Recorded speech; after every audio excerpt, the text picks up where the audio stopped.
Hey guys, it's Amy at 804 Sycamore, and I am so excited to show you just how quick and easy it is to finger knit a blanket or a scarf or whatever. If you've ever thought about knitting or crocheting before, but you were intimidated or it just seemed too hard, you're gonna love this because you just do it on a tabletop using your fingers and your hands. So please give this video a thumbs up and get excited because you're gonna love just how easy and relaxing this is. So to get started, you're going to form a slip knot. Do a little twist, which kind of helps to tighten it. And this is your very first knitting loop. I like to do about 3 or 4 fingers. This blanket's going to be 4 fingers. So each loop you're going to want to be the same length, and mine is 4 fingers. So I'm kind of tugging it, pulling it to make sure that I'm starting out correctly. And then once you have your first slip knot, you're going to leave that tail alone. We will sew that later. Just leave it for now. It won't come undone. And we're always going to pull each stitch underneath. So pulling underneath, and then we're going to pull. It's nice to have the yarn out of the way, so I keep switching it from back side to side.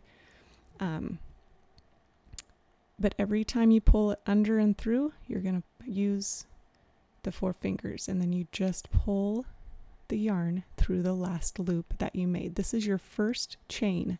And once you get going, it's pretty quick.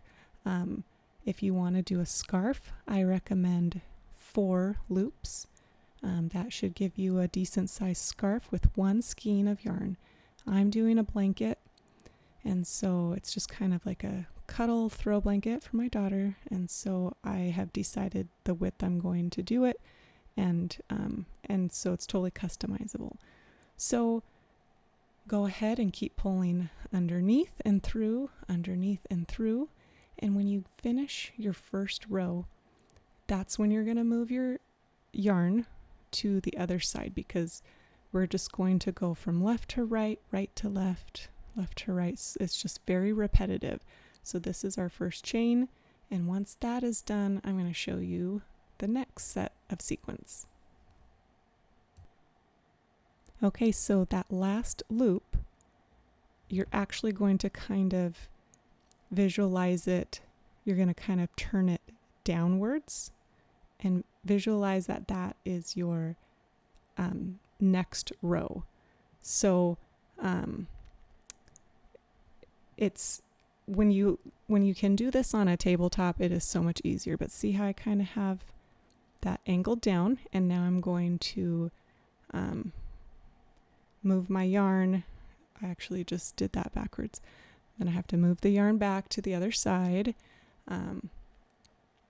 It took me a second to get my bearings, but as you can see, that last loop, it's going to come down and be our next row.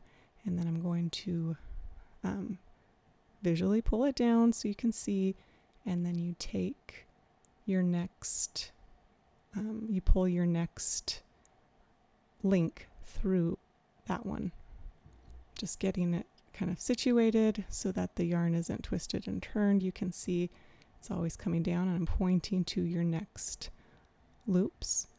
That's where we're going to pull through. So we already have the one, we pulled it down from the end. We're getting our 4 finger widths in there, and then we're visually pulling it down to start that second row.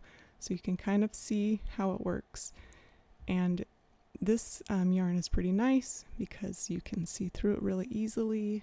It's there's no fuzzies flying around like some of the yarn out there.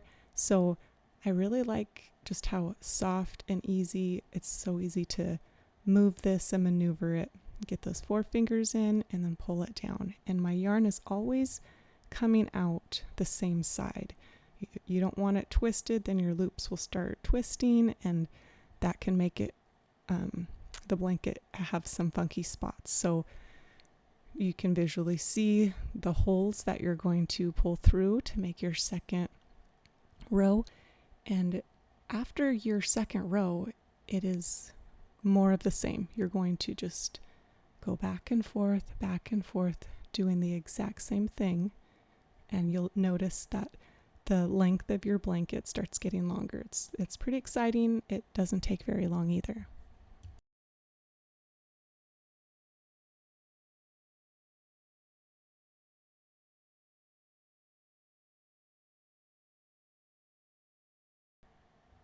Now I've used up the entire skein of the navy blue yarn, so I'm going to transition to a new color. You can do all the same color, you can do stripes, you can do color blocks, whatever you want.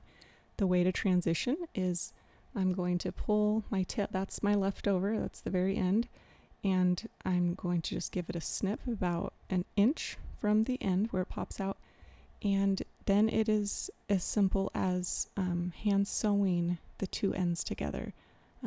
You can match the thread.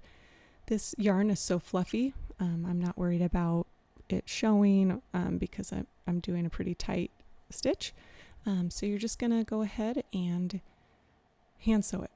That's the way to transition it. And then once you have your new color on, it is just more of the same. And you're going to continue to bring your loop under and through, pull it down, under, through, pull it down, and keep creating your row after row after row, moving your yarn to the other side just to make it easy so it doesn't get twisted.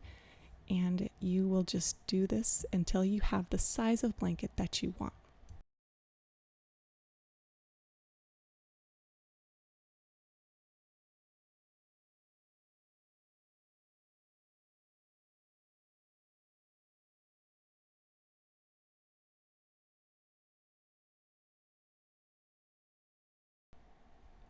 To give you a reference about the size of this blanket, it is about 40 inches wide, and it turned out to be 65 inches long, so just a nice rectangle. I got about 7 rows out of each color, and so that could give you an idea about how long a blanket would be.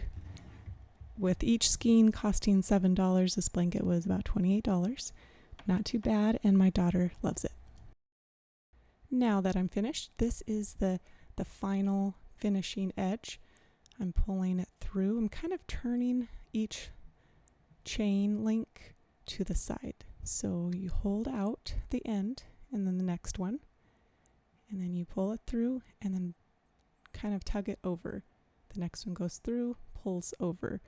So you can see that that is just like your very beginning stitch. It's just we're finishing it differently. So that's it's that simple. You can finish it like that, and then when you're all done, you will just tie off the end using your hand stitched spot. So I probably should have used white thread, but again, the yarn is so fluffy, can't see it very well. So that's how you finish it off. Give it a snip, and then you're all done. Here is that completed blanket, the 4 different colors, and it's just a great size for my daughter. She loves it. If you like this video and found it helpful, please give me a thumbs up, and you can subscribe to my channel too. Thanks so much for watching.